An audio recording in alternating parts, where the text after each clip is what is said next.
Bonjour à tous, on se retrouve sur Mission Y pour une vidéo en lien avec la mémorisation. Je vais vous parler des différentes techniques que j'ai pu tester et approuver, les erreurs que j'ai faites et notamment les techniques de mémorisation validées par la France. Par la France, non, par la science. Voilà. Donc je fais une rapide présentation parce que je me fais rappeler à l'ordre par les gens qui me découvrent. Je ne le dis pas à chaque fois, mais je m'appelle Sarah, je suis professeure d'espagnol en collège REP depuis 2020, quand j'ai eu mon CAPES externe, et j'ai eu l'agrégation en 2025. Je suis arrivée 36e à l'externe. Donc je donne des conseils notamment sur cette chaîne YouTube, mais aussi sur Instagram, où vous pouvez également vous procurer des e-books de méthodologie. Pour l'instant, j'en ai un de disponible sur la méthodologie de la composition. Et celui sur la traduction arrive bientôt. Voilà, allez, on passe à la vidéo. Du coup, je vais vous parler des 3 types de mémoire qui nous intéressent. On a la mémoire de travail, c'est celle qui va vous permettre d'agir dans le cadre d'une tâche demandée. Par exemple, quand vous faites votre compo, c'est celle qui va vous permettre de vous rappeler du sujet au moment où vous écrivez. Donc c'est dans le feu de l'action. Voilà. Ensuite, vous avez la mémoire à long terme, c'est celle-là qui nous intéresse pour stocker tout ce qui est apport de connaissances théoriques, notamment les dates, les citations, les auteurs, les apports, on va dire, culturels et historiques, les faits de langue, etc. Et mémoire procédurale.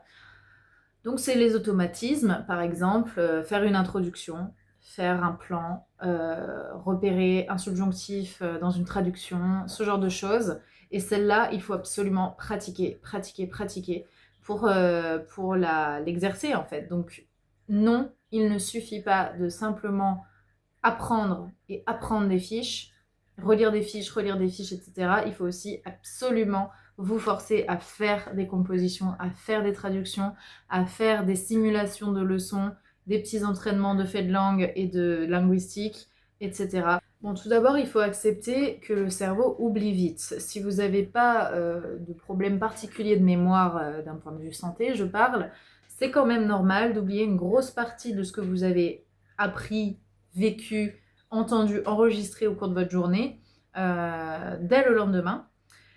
Et au bout de quelques jours, il reste vraiment très très peu de tout ça. C'est normal, il faut faire de la place pour le reste. Donc le cerveau, il a l'habitude de garder vraiment que le nécessaire pour la vie de tous les jours.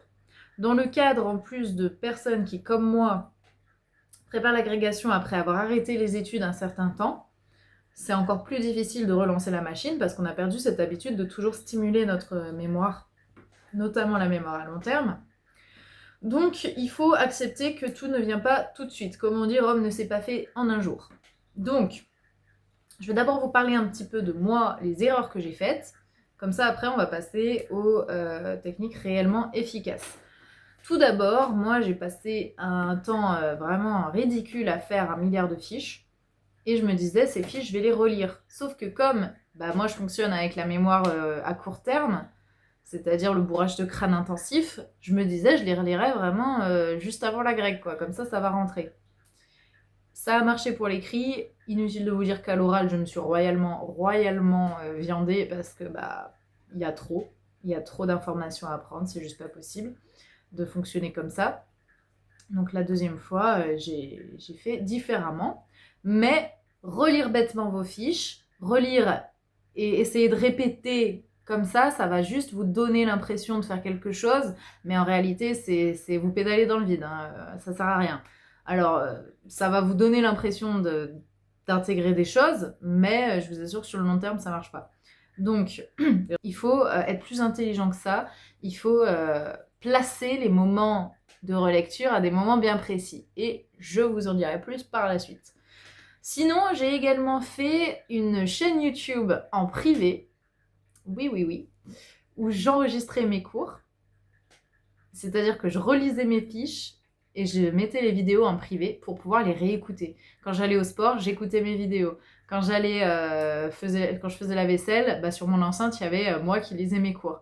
Et j'essayais de répéter en même temps ce que j'écoutais. Ça a pas trop mal marché. Franchement, il y a des choses qui sont bien restées comme ça. Peut-être parce que j'ai une facilité à enregistrer les sons. Il y en a qui enregistrent mieux quand ils ont le visuel, il y en a que c'est le fait d'écrire, il y en a c'est le fait d'écouter. Moi, c'est probablement écouter parce que vraiment, je savais en plus quelle intonation j'avais pris à quel moment, donc ça me créait, si vous voulez, en plus, une espèce d'environnement de ton qui me permettait de me rappeler, ah oui, ce mot-là, je le dis plus fort, tac. Bon, ça marchait pas mal. Le problème, c'est qu'on a tellement de fiches que c'était des heures et des heures et des heures de vidéos. Inutile de vous dire que je n'ai pas réussi à tout réécouter, je n'ai pas réussi. Et au final, j'ai passé beaucoup plus de temps à faire les vidéos qu'à les écouter, qu'à les apprendre. Donc là encore, c'était du temps perdu. Et enfin, la dernière technique, j'ai essayé d'écrire. J'ai écrit, j'ai recopié mes fiches, j'ai recopié. Pareil, je pédale dans le vide en fait, je perds juste du temps plutôt que de voir de nouvelles notions. Donc là, c'était vraiment la cata, j'étais en mode je travaille des heures et j'intègre rien.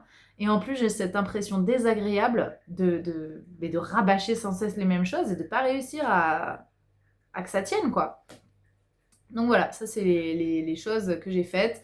J'ai aussi fait mais vraiment 1 milliard de fiches, mais c'est ridicule toutes les fiches que j'ai faites. Donc voilà, je vous déconseille de faire la même chose et on va voir dès à présent comment faire pour apprendre une bonne fois pour toutes les informations importantes. Donc tout d'abord, il faut hiérarchiser vos informations. Quand vous faites vos fiches, quand vous faites vos cours, quand vous récapitulez, vous devez absolument faire du tri. Ça sert à rien d'arriver avec l'analyse de la petite citation, page 14 de votre bouquin si vous ne connaissez pas les dates d'écriture du bouquin en question. Donc, il faut commencer par la base et se dire que le plus important, c'est d'avoir la base théorique et la méthode. Voilà. Donc, ne vous lancez pas dans du détail si vous n'avez pas la base. Ça, c'est mon premier conseil, vraiment. Pareil, pour les faits de langue, par exemple, moi, j'avais décidé de prendre des faits de langue que je savais utiles pour les œuvres en question. C'est-à-dire que je savais qu'il y aurait des lacunes dans ma production, c'est pas grave. Je me suis dit, je vais sauver la casse. En l'occurrence, j'avais les comédias du siècle d'or. On peut raisonnablement penser que dans les textes, puis d'ailleurs si vous étudiez vos propres textes, vous vous rendez compte que le subjonctif, c'est clairement un sujet. Donc j'ai bossé le subjonctif. Tout ce qui était usted ou vuestra merced, c'est clairement le traitement de la locuteur est un sujet. Donc à partir de là, vous sélectionnez ce que vous allez apprendre. Au cas, il faut vraiment que vous décidiez d'accepter que c'est normal de ne pas tout savoir. Et c'est pas grave. Il n'y a pas mort d'homme. Non, vous ne serez jamais prêt. Voilà, c'est dit. Vous ne serez jamais prêt. Vous ne saurez jamais tout. Donc, on va essayer de savoir ce qu'il faut pour au moins faire quelque chose de construit et de cohérent et qui montre que quand même vous avez travaillé. Parce que si le jury ensuite vous pose une question ultra basique et que vous n'êtes pas capable de le répondre, par exemple, je sais pas, le gouvernant de telle ou telle période que vous étudiez, ça la fout vraiment mal. Alors que si vraiment vous avez oublié, je sais pas moi, la date de telle bataille, ben c'est pas grave, au moins vous savez que cette bataille a existé, c'est déjà ça. Moi par exemple, c'était sur las Comunidades, il y avait 36 milliards de dates, j'ai rien appris. Hein. Je n'ai rien appris. Moi j'ai appris le déroulé global des batailles, et c'était déjà pas mal, hein, franchement, parce que les dates, ça passait de 1532, 1533, il y avait 15 000 batailles par année, et j'ai dit mais je vais jamais m'en sortir. Donc faites des choix éclairés, conscients, et vous verrez que vous allez beaucoup moins subir cette fatalité, que non, on n'est pas tous des surhommes, non, on n'est pas tous des monstres de travail et des monstres de discipline, et c'est ok. Voilà, on peut réussir l'agrégation en étant un peu moins exigeant sur la quantité de choses à apprendre. Moi, en tout cas, c'est le choix que j'ai fait. Je vous invite à vous déculpabiliser là-dessus et à faire déjà la base. C'est déjà énorme. Parce que si vous avez la base sur tous les sujets, vous êtes au top, c'est-à-dire que vous n'avez pas de risque de faire chou blanc. Même si vous tombez sur tel sujet et qu'il est plus dur que les autres, vous aurez la base, donc vous pourrez vous en sortir quel que soit le thème abordé. Et ça, c'est une force. Il vaut mieux faire moins dans tous les sujets, mais couvrir tous les sujets, plutôt que de maîtriser à balle un sujet et d'écarter les autres ou d'avoir une ou deux impasses. Vraiment. Ne négligez aucun sujet, ne négligez aucune épreuve, avancez petit à petit dans tous à la fois. C'est mon conseil numéro 1. Il est très important. Gravez-le à l'encre rouge au-dessus de votre lit, j'en sais rien, mais vraiment. Donc dans la même veine, le deuxième conseil, c'est effectivement, je l'ai déjà dit en fait, mais il faut que vous avanciez dans tout. Donc, dès septembre, on ne se dit pas « Ah, mais le portugais, le catalan, la linguistique, ça arrive après. » Oui, mais non. Donc, vous allez vous organiser des temps de travail sur toutes les épreuves. Toutes.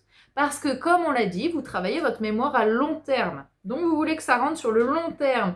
Donc, ça veut dire que vous allez avoir besoin de temps pour faire rentrer tout ça. Et plus ça rentre, plus vous pourrez ajouter des choses et plus vous pourrez avancer sereinement. Donc, on ne laisse pas la linguistique pour la fin, on ne laisse pas le portugais pour la fin, on ne laisse pas tel thème qu'on aime moins de côté et puis tant pis. Non, non, non, non, non. Par semaine, vous devez traiter toutes les épreuves, tous les sujets. Et si vous ne pouvez pas bosser toute la semaine, vous faites sur 2 semaines. Mais il vous faut des cycles de travail où tous les thèmes sont traités. Voilà, ça c'est vraiment important. Faites-vous vraiment un calendrier, un emploi du temps où vous avez la traduction, vous avez la compo. Je parle des épreuves parce que je vous rappelle que vous devez pratiquer, vous devez vous entraîner, vous devez faire des plans, vous devez faire des intros, faire des traductions, etc. C'est important de pratiquer. Comme ça, le jour J, il y aura des automatismes, vous ne perdrez pas de temps. Et puis même si vous avez des petits manques en connaissances, vous aurez la méthode, vous aurez la pratique et donc votre composition tiendra la route, votre leçon tiendra la route et même si vous ne saviez pas telle ou telle bataille, peu importe, vous avez fini votre truc, vous avez géré votre temps et ça sera quand même mieux que de nombreux candidats. Je vous rappelle, vous n'êtes pas là pour faire un truc parfait, vous êtes là pour être meilleur que les autres candidats. N'oubliez jamais ça. Je dirais même que vous êtes là pour faire moins pire que les autres. Donc voilà. Donc vous organisez bien votre temps de manière à traiter tout ce que vous avez à traiter. D'accord ? J'insiste, vraiment. Ok, donc la première façon de vraiment réactiver les connaissances et de les faire rentrer, ça s'appelle le rappel actif. Donc le rappel actif, c'est vous avez votre fiche. Bah, par exemple, moi j'ai ma fiche avec les types de mémoire. Vous avez votre fiche, vous la lisez, très bien, on la lit, on cache la fiche, on prend une autre feuille vierge et là on réécrit tout ce qu'on a retenu. Les informations, je ne vous demande pas d'écrire la phrase parfaitement, on s'en fout. Vous mettez, donc par exemple, je vais le faire, moi il y avait quoi sur ma feuille ? Il y avait les 3 types de mémoire, mémoire procédurale, mémoire à long terme et mémoire de travail. Ok, une fois que vous avez fait ça, vous avez fait sur votre nouvelle feuille, vous avez remis les points importants de votre fiche, vous vérifiez dans votre cours, est-ce que j'ai trouvé toutes les informations importantes qu'il y avait dans mon cours. Ça, je l'ai dit, ça, je l'ai dit, ça, je l'ai dit. Ok, il me manquait ça, et bien je corrige dans une autre couleur. Je prends un feutre rouge et je corrige ce qui m'a manqué. Par exemple, imaginons que j'ai oublié, voilà, j'ai oublié mémoire procédurale, ce travail par la pratique. J'ai oublié cette information. Donc, je le rajoute au feutre rouge. Et là, mon cerveau va comprendre que je n'ai pas réussi à tout restituer. Donc, cette feuille-là, il y a un manque. C'est pas grave. J'ai quand même ressorti les points les plus importants. Mais il me reste une information que je n'ai pas réussi à rendre. Ok, donc ça, c'est beaucoup plus intéressant que juste relire bêtement. En fait, vous forcez votre cerveau à chercher, à essayer de se rappeler activement de ce que vous venez de lire. Et donc, vous rendez sur la feuille le fruit en fait de votre mémoire. Et le fait aussi de corriger ce que vous avez ressorti, ça va être deux fois meilleur pour votre cerveau. Donc ça, c'est la première chose. Alors la suite, ça va être un petit peu compliqué de vous expliquer, je pense, donc je vais vous faire une simulation. Imaginons, aujourd'hui, je me suis fait une séance de 4 heures de travail. 4 heures de travail, moi, je travaille 25 minutes par 25 minutes. Donc j'ai fait, comme je vous l'ai dit, je dois faire tous mes thèmes. Donc, 25 minutes, j'ai travaillé sur les faits de langue. Par exemple, le subjonctif et ses valeurs. 25 minutes, j'ai travaillé, imaginons, las comunidades. Je sais que ce n'est pas les thèmes que vous avez en ce moment, peu importe, c'était mes thèmes, on s'en fout, c'est juste un exemple. Las comunidades. Imaginons, j'ai fait 25 minutes sur comedias del siglo de oro. Imaginons que j'ai fait 25 minutes sur une œuvre qui était au programme Rafael Chirves y la Guerra Civil, ok. Et imaginons que j'ai réussi à faire 25 minutes sur notre chère Mariana Enriquez, la reine de l'horreur, la reina del terror. Ok. Donc, imaginons qu'aujourd'hui, j'ai traité 1, 2, 3, 4, 5 thèmes. Ok? J'ai traité 5 thèmes. Super. Qu'est-ce que je fais avec mes 5 thèmes? Mes fiches qui sont faites, bon là c'est des flashcards, mais imaginons votre fiche toute bien faite, vous allez les placer dans un super trieur. Ce trieur, c'est votre meilleur ami. Il va vous permettre de planifier vos révisions et de savoir exactement quand vous devez relire telle chose, quand vous avez besoin de réactiver les connaissances de telle ou telle fiche, et quand est-ce que vous pouvez considérer que telle ou telle fiche est mémorisée, quand c'est mémorisé, quand c'est acquis en fait. Donc, je vais vous expliquer, je vais changer de plan parce que là c'est une organisation un petit peu folklorique, mais je vous assure que c'est incroyable. Donc je vous ai fait un petit croquis. Quand vous faites votre fiche, on est au jour 0. Ensuite, vous faites le premier rappel actif que je vous ai expliqué un jour après, donc le lendemain. Ensuite, vous faites votre prochain rappel actif sur cette même fiche 3 jours après. Vous le refaites 7 jours après. Vous le refaites 15 jours après. Vous le refaites 30 jours après. Et là, c'est acquis. Normalement, c'est acquis. Si jamais vous ne le sentez pas, vous pouvez le refaire 3 mois après. Voilà. Donc, à partir de là, j'ai reporté ces jours-là sur mon trieur. Toutes les petites fiches que je viens de faire, bon là c'est horriblement moche, mais on s'en fout. Imaginons que c'est des vraies fiches de travail. Rafael Chirves, je l'ai fait aujourd'hui. Comunidades aussi, comunidades nanana, subjonctif je l'ai fait, etc. Donc tout ça, je viens de le faire, donc je le mets dans à réviser. C'est toutes les choses que je devrais réviser. Je peux pas faire deux choses en même temps parce que je n'ai pas de main. Voilà. Le lendemain, vous ouvrez votre section à réviser. Hop! Et vous savez que vous devez faire rappel actif sur ces fiches-là. Vous faites votre rappel actif et le reste de la journée, vous travaillez le reste comme bon vous semble. Si dans la journée, vous avez fait votre rappel actif sur toutes les feuilles, vous pouvez les passer à la suite. Que vous sachiez que vous allez les revoir 3 jours plus tard, c'est-à-dire au 4e jour. Mais nous, on va pas attendre le jour 4 pour rebosser. Hein. Le trieur, on va le réouvrir. Parce que je vous rappelle que vous avez normalement ajouté de nouvelles feuilles ici. N'est-ce pas? Donc, le lendemain, vous ouvrez à nouveau votre section à réviser. Tchan, tchan, tchan. Et là, normalement, vous avez de nouvelles feuilles. Vous faites votre rappel actif et vous les passez également dans le jour 4. Ok, le surlendemain, vous avez refait des feuilles, etc., etc. Et donc, au jour 4, vous vous retrouvez normalement avec encore plus de feuilles que ce que vous aviez au début. Normalement, là, votre rappel, il va vous prendre plus de temps. Normalement, il va vous prendre peut-être 3 fois plus de temps parce qu'en 3 jours, vous avez rajouté des feuilles. N'est-ce pas? Mais c'est pas grave, on prend ce temps. Une fois que le jour 4 est fait, tout ça, on le passe pour le jour 11. Vous voyez? Et donc, comme ça, vos feuilles, elles vont descendre. Et enfin, quand elles sont acquises, vous les sortez, vous les archivez. Normalement, c'est acquis. D'accord? Et ça va vous permettre vraiment de garder un rythme dans vos révisions, de tout couvrir et de ne pas vous dire que vous pédalez dans le vide parce que vous allez vous rendre compte, quand vous faites votre rappel actif, arrivé au jour 26, 56, vous allez être en mode « c'est bon, ça je connais en fait. C'est bon, j'ai capté. Et tant mieux, tant mieux. » Et voilà, c'est comme ça que je fonctionnais et c'est vraiment un truc de fou cet outil. Hop, ça vous n'avez pas vu. Mais voilà, donc ça c'est la technique du trieur, c'est génial.